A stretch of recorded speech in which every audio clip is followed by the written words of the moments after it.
Pick whatever you want.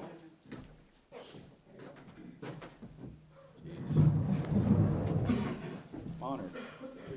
Lovely.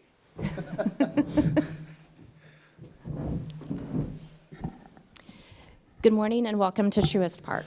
Before I turn it over to Alex, I'd like to recognize a few special guests who've joined us today. First and foremost, Ronnie Snitker, Braves alum and current Major League coach Eddie Perez, and current members of the Atlanta Braves Austin Riley, Ozzie Albies, Spencer Strider, Michael Harris, Drake Baldwin, Joe Jimenez, and Reynaldo Lopez. Thank you all for coming today. And now, Alex Anthopoulos, President of Baseball Operations and General Manager. Thanks, everybody, for coming. Obviously, we're here to celebrate SNIT. Really appreciate the players that came out. I know the offseason started and everyone that's here today. Just from a personal standpoint, I've said this many times. When I joined the organization, I never met SNIT. First time I met him was actually at my press conference, and he came to support me. And the partnership, the friendship, the success we've had together has been one of the great joys and honors in my career. And to be here today and to get to continue to work with SNIT in a front office role, and we get to continue that partnership and relationship is going to be a privilege, certainly. So with that, SNIT, I want to say congrats to an amazing run, amazing career, and hopefully a lot more years of success here. Yeah, thank you. Yeah. And I'd like to call up Terry to make a few comments. Yeah, thank you. Am I on here? Yeah. Thank you, Alex. Today, we celebrate and honor not only one of the most accomplished managers in the history of our franchise, but also one of the finest people to ever wear the Braves uniform, Brian Snitker. You know, in an era where loyalty in professional sports is rare, Brian's story is remarkable. Nearly 5 decades with the organization as a player, a coach, minor league manager, and ultimately as a leader of our major league club. In just 10 seasons as Braves manager, he led the club to a remarkable 7 postseason appearances, 6 division crowns, and a World Series championship in 2021 that will live forever in the hearts and minds of our Braves country. But beyond the wins, beyond the trophies and banners, Brian leaves behind a legacy of character. He developed a clubhouse culture built on respect. He treated this organization as his family, and in turn, he became a part of all of our lives. I want to recognize Brian's family. The life of a baseball player and manager isn't easy, as we all know. And Brian, your success is the result of the love and support of Ronnie, Aaron, and Troy. I know you can't wait to spend more time with them and your beautiful grandkids. And I also want to say thank you, Ronnie, for your lifetime of support that you have given to Brian, and a special thanks for the thousands of fans and employees you have helped over the years. And now, Brian, this is a little unusual. Would you and Ronnie please come and join me right here?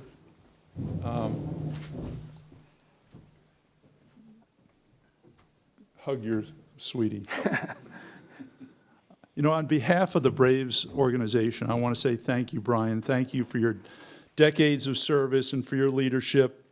And while we won't see you in the dugout every night, we are grateful that you will still be with us in this organization, advising us on the future of our ball club. I have no doubt that you're going to get restless at home. And I also know how much you love your Ford truck. So we want you to ride around in style in a brand new pickup truck from Akins Ford. And we have a set of keys here for you. The new Ford truck is out there waiting on you. So, yeah. Yeah, and we know how much you and Ronnie enjoy traveling together, especially to the Hawaiian Islands. So we're sending you both on an all-expenses paid trip to Hawaii, which includes 2 first-class round-trip tickets from your friends at Delta, and we hope that you'll enjoy that. And in lieu of some leis around your necks, this is some beautiful flowers and I know how much we talked about how much Ronnie enjoys flowers, so thank you very much. And finally, and most importantly, we look forward to welcoming you and your family and friends from across Braves country when we induct you into the Braves Hall of Fame early next season, Brian. So, Brian, you've given your life to this organization, and these gifts are just a small token of our appreciation for all that you've given us. You will always be a Brave forever. You too, Ronnie. And this organization will always be your home.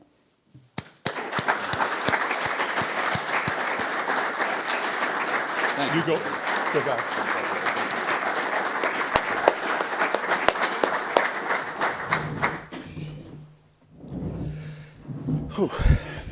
Well, thanks, Terry. Guys, I appreciate you being here.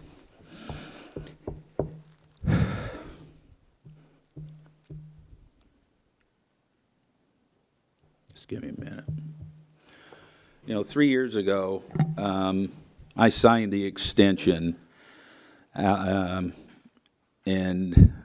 this, when I signed it, this was to be my last year, and I was kind of excited about it because I thought, well, it's going to put a reality to it, and I was really good with it. I was very appreciative that, honestly, I never thought I'd manage one day in the major leagues, let alone 10 years. I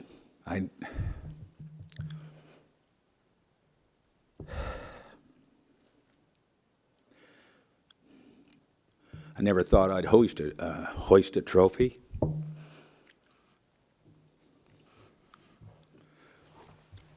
Or be around a group of guys that,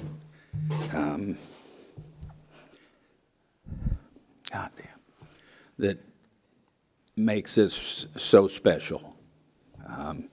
Because, it's about the players. And we've been fortunate here to have probably the greatest group of players, coaches, the whole building is, and I said this after we won the World, literally takes a whole building to do something special, and I've been blessed to be around great people within the Atlanta Braves organization.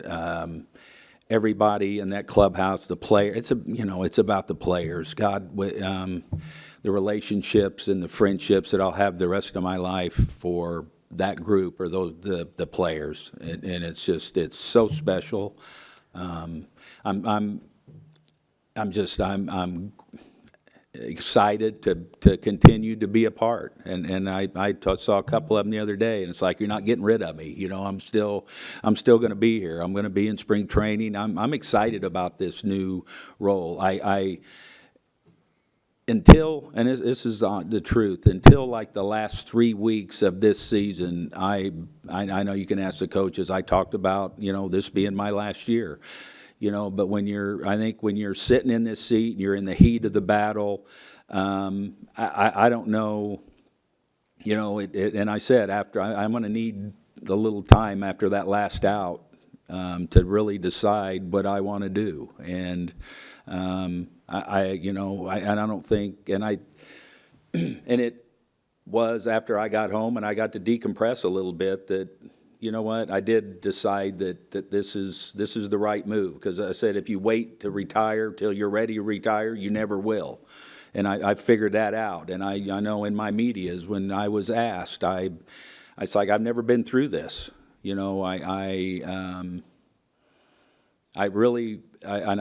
hated that I lost my biggest supporter,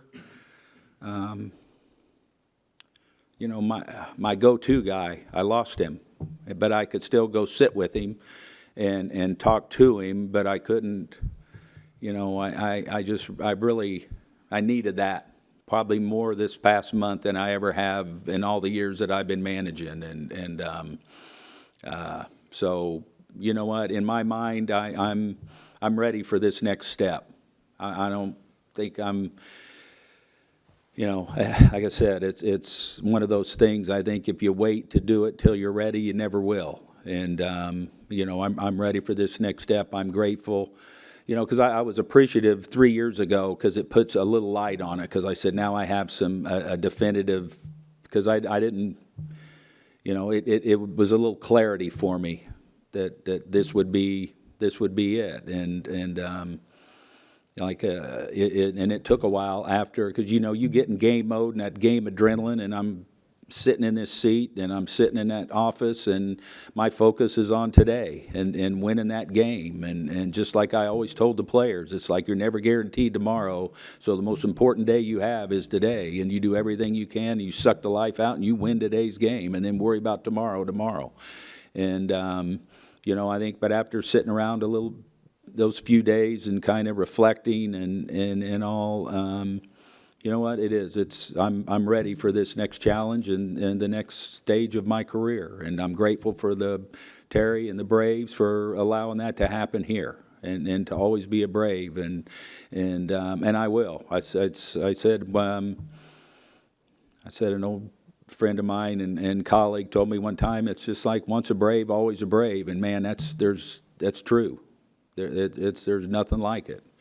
And so I'm grateful for the opportunities I've had here. Like I said, I'm blessed. I'm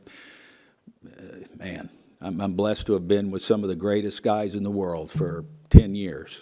And I've saw, some of you guys, I've saw every pitch, every play, every at bat that you've had in the major leagues. And for that, I love it, because you guys are the greatest there is.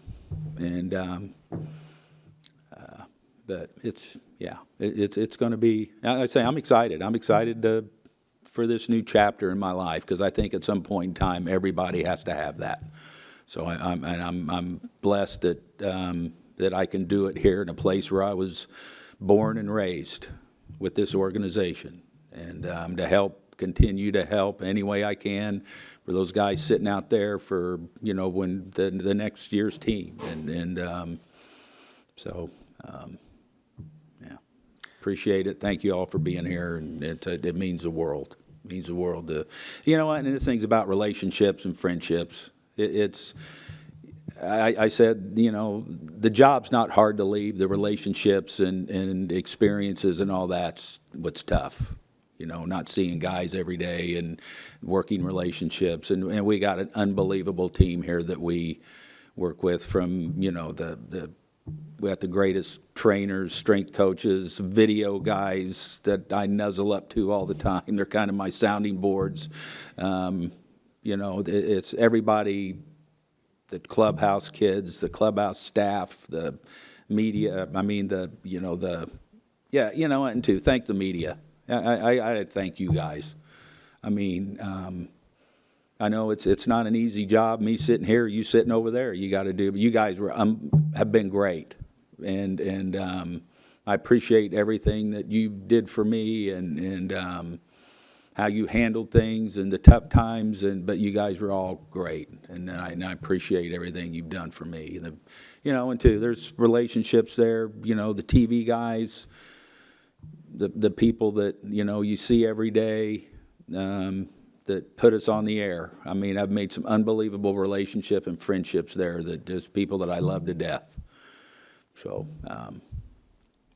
honey, thank you.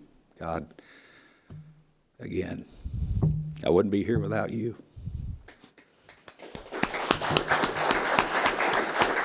Thank you. Judd. We will take questions. Mitch has a mic, so if you'll wait for him to get to you, if you'll just identify yourselves and your organizations. Mark Bowman, MLB.com. Snip, was there a moment when you left here Sunday, were you still kind of up in the air? Was there a moment Monday? Was there a moment Tuesday? Did something just hit you? Yeah, Mark, it did. And it's like I told you guys, as we were winding this thing down, you get in that game mode and the adrenaline rush and everything. But you know what? I kind of had to sit there with myself Monday night, all day, and be realistic. And it's like, what? I asked myself, can you go through this again? And because there were times, this was a rough year. obviously, through no fault of anybody's. I mean, this was and I am so proud of the guys for handling it the way they did, the professionalism, the work ethic, which is something I always said in spring training, and when I address the team, it's like, I don't worry about them, ever worry about that team not getting their work in, because these guys they love to compete, they love baseball. I tell the story, I remember in 21, when we won the World Series, it's the dead of September, it's hot, everybody's tired, and I went outside, and the pitchers and Ozzie and Dansby, they're doing pickoffs, and not because they were told to, because they wanted to, and that's just, it speaks volumes. But I just, the long season, it got to where I was worrying about all the wrong things. It just, the travel wasn't as much fun or as easy as I used to enjoy packing and going to the other cities, and walking around, and all that kind of became harder to do. And I talked to other managers that had retired, and I was like, what was it? And most of the common thing was the travel. And I just, the day in, day out grind and all, I just was realistic with myself, I think, in the last couple of days. And then I talked to Alex yesterday, and I as much as I wanted to go, you know what, when I sat myself down and the reality was, and then it's kind of like yesterday when I told my grandsons, I thought they were going to club me over the head, and they're like, you mean you can come to our games in the spring and the summer? And I said, yes, I can. And they were excited. Because I said earlier, I missed everything my kids did. And one of the things I didn't want to do was miss everything that they did. And now I'm going to get a chance to do all that. I'm going to get a chance to, if Ronnie and I want to go to somewhere in April, May, June, we can. So, yeah, it's going to be hard. Oh, absolutely, and it'll be okay this winter until February 15th or something like that, when one of the things I'd love to do is that drive to spring training, which, you know what, I'm still going to do it. So I'm still going to be there. So, it's when I was true to myself, yeah, you may think in the heat of the battle, yeah, I want to do this again, but it's like when I was honest with myself, I was like, you know what, this is the right thing. Go ahead, David. Hi, Snit. Hey, Dave. Congratulations on the next chapter. Not many guys get to go out on their own terms. Did you feel like, were you appreciative of, Alex told us a few weeks ago this was basically up to you. Did you feel like it was up to you, and are you appreciative of the fact Yeah, I'm very appreciative of everything that Alex and allowed me to do, and like I said, this, I needed to sit down with myself, and, Ronnie and I talked, and I just felt there was some things that maybe I wasn't me. And so, yeah, I feel good about this. Go ahead. Snit, you mentioned Bobby. I'm not even sure you mentioned his name, but who you were talking about. Yeah. Are there any lessons that you can remember from watching his similar transition and that you've thought about during this time? And I'm pretty much stepping into the role he had prior to, his incident. And you know what? I talked to Pam yesterday. And the last thing she said, it was hard, and it's going to be hard for me to transition into this. I'm not lying. I've been doing this for 50 years, but she said once he got going with this exactly, he said he loved it, and I'm looking forward to the same thing. Maybe get to go out and look at an amateur player every now and then, something like that. I'm kind of looking forward to going back into the minor leagues and seeing some of our young prospects and find where the next Ozzie Albies or Spencer Strider is, things like that. So, she did tell me that he said once he got the hang of this position, he really, and I could tell he did, because I know I remember he'd jump in the car with Perry, and they'd go in spring training and go see a high school or college pitcher somewhere. And you know what, those things are fun, and you just get away from the day in, day out grind that that we are. I said we're all comfortably miserable in this game, so, but it's what we do, how we're wired, and what we love. And probably one of the things I'll miss is rolling over in bed worrying about where Drake Baldwin's going to hit the next day. Or, what's Spencer's pitch count going to be? Or, is Joe available to pitch today after 2 in a row? Or, what Lope or Michael, where I'm going to hit him, and things like that. So those are the things that, I think you miss as much as anything. But, yeah, it's going to be good. It's going to be a happy time. Barrett.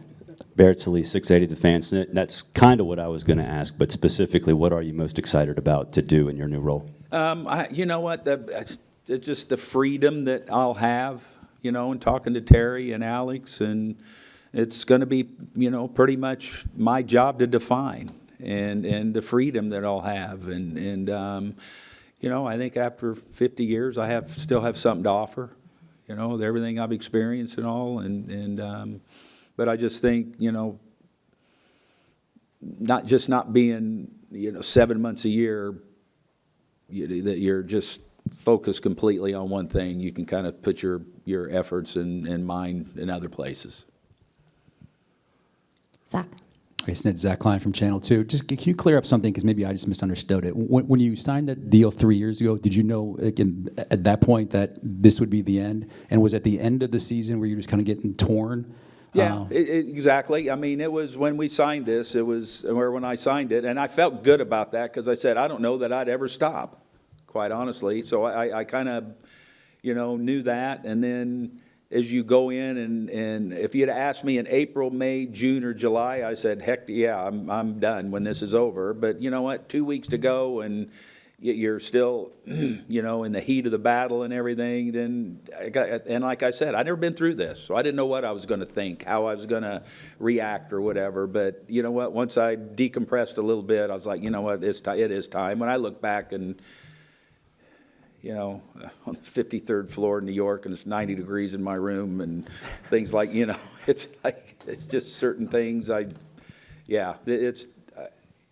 when I was, like I said, when I was true with myself, I wasn't going to look forward to doing this again. And just a quick follow-up, because there's a lot of fans out there that are talking that I know you never want the attention to be on yourself, but they would have liked the last weekend to be giving you your well-deserved flowers. Was there any thought of making the decision before so you can feel the love from Braves fans? I think I told one of the guys, I said, if, that's on me if I didn't allow that. So hopefully if I'm going into the Hall of Fame, everybody can come out and we can do it that night. We can just do it all one big one next summer. Gabe. Snit, when you reflect on these last 10 seasons, what makes you most proud? And on top of that, you're wearing the World Series ring. Could you just kind of reflect on, what that meant to your career and your life? Oh, my God. I think it's something we all dream about. And there's, in the game, very few of us that get to experience that last out of a World Series. And I can still remember like it was yesterday, looking across the diamond to see what Troy was doing, and he was looking across the diamond to see what I was doing. I remember when we were sitting in Houston. But it's just the whole, hopefully I'm leaving this better than what I got it. And I just think, and the culture comes from the players. Yeah, you have good, high-quality players, you're going to have good culture, and I think that's where we've taken this thing.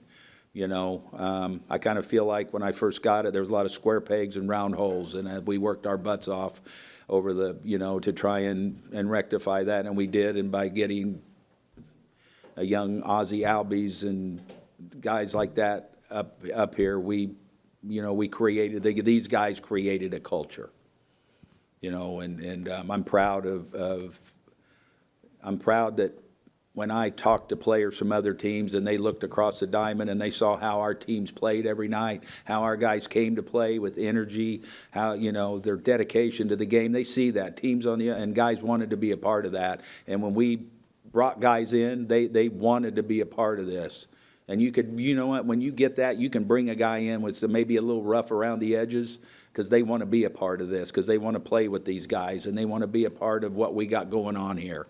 And I think the stadium, when you go in that clubhouse, the fan base, and I've said this for 10 years, Braves country is real. It's a real thing, and I had no idea the responsibility of this chair when I got here and what you're responsible for a fan base, to an organization. It's a huge undertaking that I had no idea, and I had to learn, kind of on-the-job training for that too. But I said when I first got this job, I said you could have changed the hinges on my door twice a week, because every time I turned around, there was somebody coming in and closing it. Just in getting this thing to where it is today. And it's in a really good hands. It's in a good place. And because of these guys sitting here, it's going to continue to roll and be a really special place to be. Bailey. Bailey Burmaster, Atlanta News First. Congrats, Snit. This question is for you and Alex. This game is so much about the beauty in it is the history of this game. And I'm curious, this organization has been absolutely blessed with you being a part of it, but also Bobby, the careers you've had. What should fans appreciate the most to have pillars like yourself and Bobby who have impacted this organization in such a way? Now, what's the first part of that? Just appreciation for what you mean to this organization along Bobby, because, not everyone gets that opportunity to have back-to-back people like that who come in and make such an impact. Thank you. And you know what? And I felt a responsibility to come in and carry on what Bobby left here. I mean, that's a big undertaking too.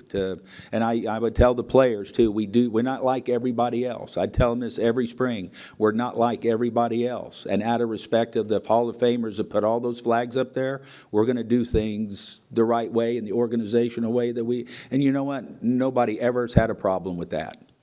Nobody has. And just a little thing like wearing your jersey, and, you don't cover up your A with your glasses. And these guys, none of them ever had a problem with that, and they've held that up and made it easy for me because of the quality of young men that they are. But, I felt a responsibility to carry on what Bobby and John Schuerholz and their, had put in place here. Grant McCauley, 92.9 The Game. First and foremost, congratulations, and thank you for all of the time over the years you've given me. I want to flash back a little bit further. The call that you got from Hank Aaron to offer you that job, you have now gotten that chance to be a part of so many generations of Braves baseball, such a connective piece of that. I was just wondering if you could speak a little bit to when you got that call, if you could have ever possibly imagined. I know you said you didn't expect to be managing one game, let alone 10 years, how much your life was going to change at that time.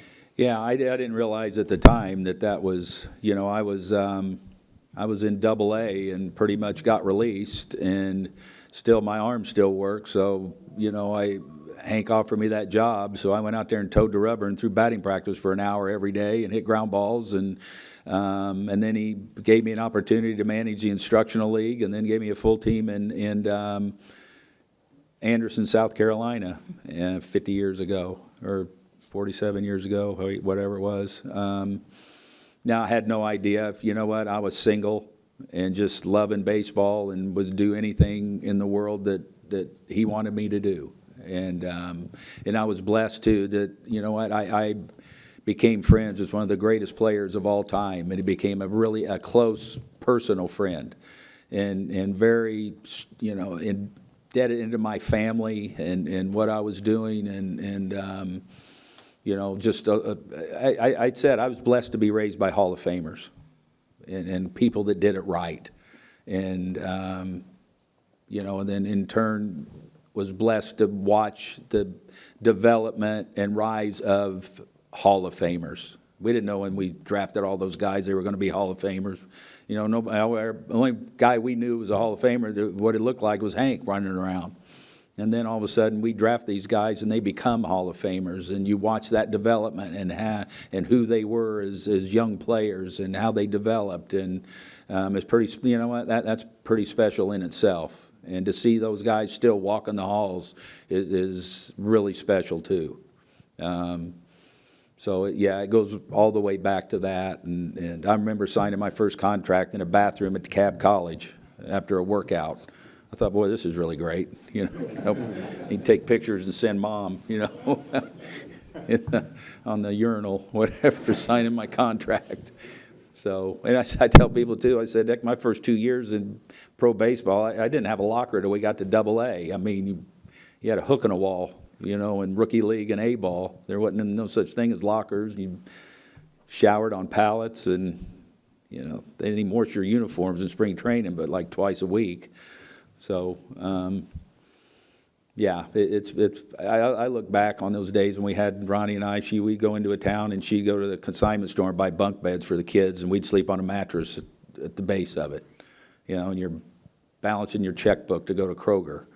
And you know what? It was the greatest time ever, because, you know, you'd work with the kids and the players, and Hank allowed you to do that, and he used to say, don't worry about it, because I'm going to give you a better product back when the year's over. And it was fun, and watching those guys develop and you know, become husbands and fathers. And even now, you know, we get the young big leaguers, and it's really cool that you go to their weddings and you watch them, you know, become fathers and husbands. And you know, I remember I'd always tell them when they have a child, it's like, you're going to enjoy baseball so much more. It's going to be so much more fun now, because it's not going to be about you anymore. You know, that little guys, you don't care if you're 0 for 5 or gave up 10 runs or what. You know what? They're going to come home and love their dad. You know, and that's a big deal. In the middle. Demetrius Bell, SB Nation. First off, congratulations on an excellent run. And secondly, even though this wasn't the year you wanted, like, what was your favorite moment of this final season? You know what? That towards the end, it's real easy when you're going like we were, and how these guys hung in there. And like I said, nothing changed with the work ethic, the energy, the preparation, how they played the game. It didn't go our way a lot of times, but you know what? We made a run there in the end, and I was very proud of this team because I've been on the other side when I've seen good teams check it in. When they're eliminated, our guys seem to push on the gas a little more, and I'm proud of that. And then it just speaks volumes of who these guys are, and you know, how they just kept making plays and preparing for the game. And every day there was they're like American Legion team in that dugout before a game started. They're so excited to start another baseball game, because they love playing and competing and all that. And that's a really great quality to have for a team. So, you know, hopefully I'm celebrating in a few weeks a Rookie of the Year. You know, that's very well deserved. And but you know, just watch it's Michael Harris had a really tough year. He's up and down and up and down. But I told him, I remember walking off the field in Sacramento, I got so much respect for that kid, because he's out there diving and climbing walls, and when a lot of guys that were going like he wouldn't be doing that. So that's a special person when they can do that, and that's just the epitome of what the team was. Anyone else? Bo, go ahead. Alex, we're not going to let you get off easy. We're going to ask you a question. There you go. You have to break the streak. When a new GM comes in, usually, you know, maybe they'll go get their new guy. How fortunate do you feel to have formed the bond that you did with Snit over these past, what would that be, 8 seasons or whatever? 8, yeah. No, I mean, yeah. I had no expectations. I didn't have any plans. I know that was the media spin at the time. New GM, you're going to get your own guy, and we didn't know each other at all, but I click with him. I'm a big character integrity guy, and this guy, he uses it at all levels, and that leads to trust. And I think that's one of the most important things you need in these type of relationships. And obviously, just the little things I saw that first year, holding players accountable, the way he handled himself. I'm fortunate that, obviously, I followed the Braves as a kid, even growing up in Canada. I had TBS at home, so I watched a ton of Braves games. But I learned so much more about the Braves, the history, the tradition, the legacy, by having Snit. He was like my own almanac, really, when you think about it. And he talked about it a lot. And I take so much away, and I've learned so much from his career and just our conversations daily. You know, I'm really grateful. Coming here was unbelievable for me. Like Snit talked about, the expectations, the tradition of this place and the winning. And you feel that pressure because of what's been established with Bobby and John and all those great players in the Hall of Famers. So to have someone like that, best run of success in my career. And the reason I'm wearing this ring is certainly because of him. Go ahead. Hey, Snitker. Victor Prieto with Fox 5 Sports. One When you reflect on everything across your 49 years, I think you've managed with the Brave system over 4,000 games. Just looking back in the position now, what do you think you're going to miss the most? The guys, the relationships. There's no doubt about it. It's the relationships in this game are, like I said, the job's not hard to leave. The relationships and all that are. And the players, the coaches, everybody in the building. We have such a great group of leaders and people in this building that understand, that it's special to be a Brave. And I'm going to miss all that. Snit here in the back. Georgia Chambers, Fox 5 Sports. Over the years, you've managed a lot of guys, developed players. But when you reflect on what they've taught you, what stands out? Yeah, no, and you know what? You never stop learning from the players, and that's you have to learn from the players. I mean, because they're the ones that you lean on, and just the quality of the individuals that I've been blessed to be around. That's stands out the most. It's just how Paul Snyder, old scouting director, used to say, makeup is a tool. I've heard a lot of people say makeup's not a tool. Makeup is a huge tool. And you go in our clubhouse right there, and it oozes with makeup, and why we've been so successful here.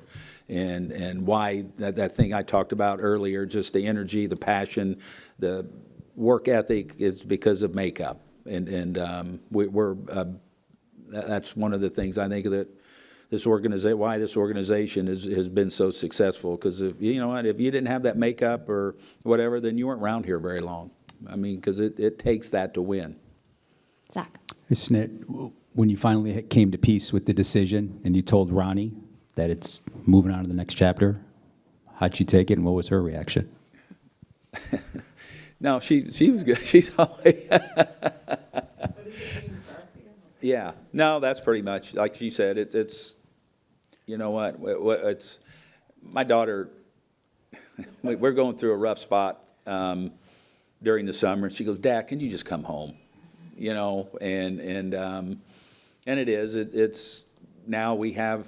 Like I said, I missed everything my kids did, and I don't want to miss them three grandsons that I have. I want to be around as much as I can with them. And that's it. I think it's just, it's about our families. I always tell, we live close. We want to be. We're part of their lives. We like being around them. And so that's the biggest thing. In the middle.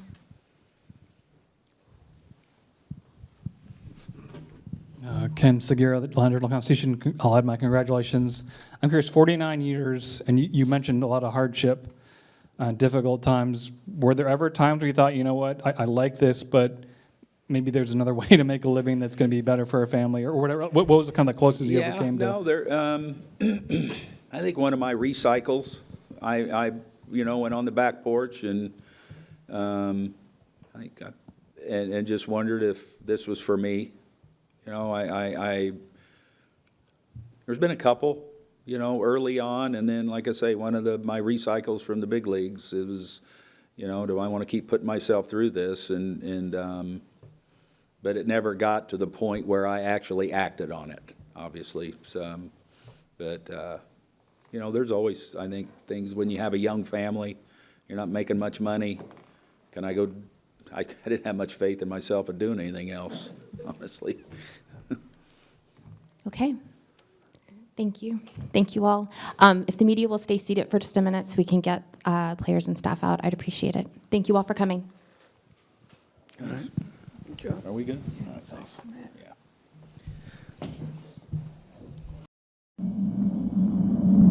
Yeah.